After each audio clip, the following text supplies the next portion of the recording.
Hello, how are you? Our lesson from Unit 4, Lesson 1. It's about geometrical transformation and axes of symmetry. At first, what is the meaning of geometric transformation? Geometric transformation transforms every point A in the plane to another point A dash in the plane itself. And there are three basic geometric transformations. Number one called reflection. Number two, translation, and number three is called rotation. At first, reflection. It's a flip. Reflection is to reflect the figure across a line, like this. A, B, C is the triangle A dash, B dash, and C dash. And there is an example from real life. It's a duck and reflection to itself. Like you are standing in front of a mirror, you will see yourself. Number two, translation. Slide. Translation is moving the figure in a certain direction along a time. Look at here, it's moved in the same line and in the certain direction along a line. Like these two cars, they are going in a certain direction. Number three, rotation. Rotation is turning the figure around a point with a certain angle. Like the triangle ABC. Its rotation with a certain angle around the angle C to be B dash and A dash. Describe the type of transformation in each of the following figures: reflection, translation, or rotation. Letter A is called translation, and letter B rotation, and letter C here is reflection.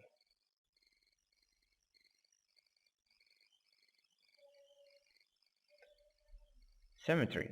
Number one, symmetrical figures are the geometrical figures which have one or more line of symmetry. Non-symmetrical figures are the geometrical figures which have no line of symmetry. But what is the meaning of line of symmetry? Line of symmetry is a line which divided the figure into two congruent parts when folded about it. For example, the rhombus has two lines of symmetry.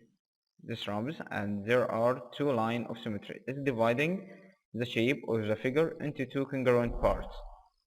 This line of symmetry divides the rhombus into two congruent parts like this part and this part. And this line of symmetry divides the rhombus into two congruent parts like this part and this part. Number two, the circle has very large number of axes of symmetry and we can say it has an infinity number line of symmetry. Number three, the isosceles trapezium has only one line of symmetry, which is a straight line passing through the midpoint of its base and perpendicular to its base. Number four is the trapezium. The trapezium has no line of symmetry. It has zero line of symmetry.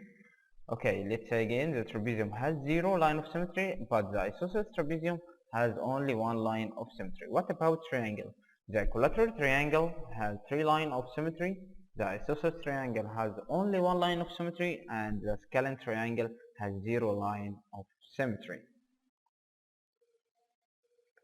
Number 8, the square has four lines of symmetry. Like this square, there are four lines of symmetry. The rectangle has only two lines of symmetry. Okay, let's remember it again. The rhombus has two lines of symmetry and also the rectangle has two lines of symmetry. The isosceles trapezium and the isosceles triangle has only one line of symmetry. The trapezium has zero line of symmetry and the scalene triangle has zero line of symmetry. The equilateral triangle has three lines of symmetry and square has four lines of symmetry and circle has infinity number line of symmetry.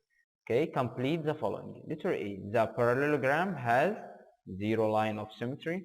The isosceles triangle has only one line of symmetry.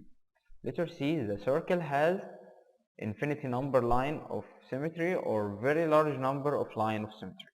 Letter D, the rhombus has two line of symmetry.